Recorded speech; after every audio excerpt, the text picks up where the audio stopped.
Oke, Assalamualaikum warahmatullahi wabarakatuh. Kita dari kelompok keempat, kita ingin mempresentasikan tugas He yang berjudul pengolahan sampah organik dan plastik dengan Green Trash. Di sini kita beranggotakan 4 orang, bisa dilihat sendiri di layar. Next. Oke, peningkatan jumlah sampah di lingkungan kampus ini biasanya dipengaruhi oleh banyaknya mahasiswa. Untuk di kawasan Telo sendiri itu masih terlihat banyaknya sampah yang berjatuhan karena volume sampah yang terlalu banyak. Oleh karena itu, di sini perlu diadakannya pengolahan sampah, baik sampah organik maupun sampah plastik. Untuk mengolah sampah tersebut, kami di sini mempunyai ide untuk membuat tempat sampah untuk organik dan plastik yang dapat mengurai menjadi pupuk tanpa harus diolah oleh seseorang dan mengurai atau menghancurkan plastik menjadi biji plastik. Tempat sampah yang kami usulkan ini bernama Green Trash dengan daya sumber yang kami gunakan yaitu daya sumber dari sinar matahari. Baik, selanjutnya saya akan menjelaskan analisis dan perancangan Green Matrix. Next. Di sini Green Trash ini bertujuan untuk menguraikan sampah organik maupun sampah plastik yang ada di sekitaran lingkungan Telkom dengan harapan dapat mengurangi pencemaran lingkungan kampus. Nah, di mana Green Trash ini memiliki dua bagian, yaitu tempat penampung sampah organik dan sampah anorganik. Nah, yang pertama saya menjelaskan tentang sampah organik itu, di mana terdapat slot kecil yang digunakan oleh petugas sebagai penyalur air dan media kompos untuk membantu proses pengomposan dari sampah organik yang sudah terkumpul. Dan hasil dari kompos itu akan dicampurkan ke tanaman agar dapat terurai dengan sempurna. Selanjutnya, pada sampah plastik terdapat alat penghancur plastik seperti penggiling dan bekerja mengubah sisa plastik menjadi ukuran kecil atau biji plastik. Nah, yang kemudian akan ditampung dan dapat diolah kembali menjadi produk daur ulang baru seperti mainan, alat rumah tangga, dan lain sebagainya. Next.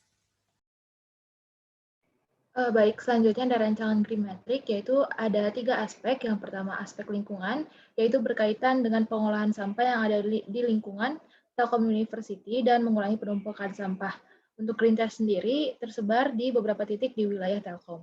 Kemudian ada aspek ekonomi, hasil pengolahan sampah organik yaitu berupa pupuk sederhana, kompos, dan pakan ternak yang dapat dijual ke pemasok ataupun dapat digunakan sendiri. Sementara untuk sampah plastik, hasil pengolahannya itu berupa biji plastik yang dapat diolah kembali. Untuk aspek sosial, yaitu dengan adanya Green Trash di lingkungan Telkom University dapat membuat masyarakat Telkom sadar dan mengerti pentingnya pengolahan sampah untuk mengurangi penumpukan. Selain itu, masyarakat juga dapat lebih membiasakan diri untuk membuang sampah berdasarkan jenisnya. Berikut ini merupakan langkah-langkah dalam perancangan Green Trash. Yang pertama ada pengumpulan data, kedua yaitu merancang alat Green Trash, ketiga yaitu pengujian alat dan melakukan alatnya, yang keempat itu evaluasi alat untuk memperbaiki apa saja yang kurang, lalu ada implementasi alat yang menempatkan alat ini di titik-titik di Telkom University, dan kemudian maintenance alat. Selanjutnya saya akan menjelaskan tentang implementasi Green Matrix. Ada Green Matrix Indicator. Dalam menilai skor peringkat Green Matrix ini, terdapat beberapa indikator yang harus diperhatikan. Pengolahan sampah organik dan anorganik ini, serta pendauran ulang sampah plastik di Telkom University dapat dilihat pada penilaian Green Matrix pada indikator limbah atau waste, sesuai dengan yang sudah ditentukan oleh tim penilaian Universitas Indonesia Green Matrix World University Rankings pada tahun 2019. Berikut merupakan indikator yang sudah disesuaikan dengan perancangan Green Trash kami. Ada 3, yang pertama program daur ulang sampah di kampus, yang kedua pengolahan limbah organik, dan yang terakhir ada pengolahan limbah anorganik. Next. Di sini ada rencana implementasi dan pencapaian indikator. Green Trash ini di dalamnya berisi alat penggilingan dan pisau yang digunakan untuk menggiling atau memotong sampah agar menjadi bagian-bagian kecil menjadi biji plastik. Selain itu, agar sampah organik menjadi pupuk, kita memerlukan air dan larutan aktivator untuk mempercepat proses terjadinya kompos. Green Trash ini ditaruh di tempat yang terkena sinar matahari karena tempat sampah ini memanfaatkan daya matahari, tetapi untuk mengambil hasil komposnya dan menaruh air seminggu sekali masih dilakukan secara manual.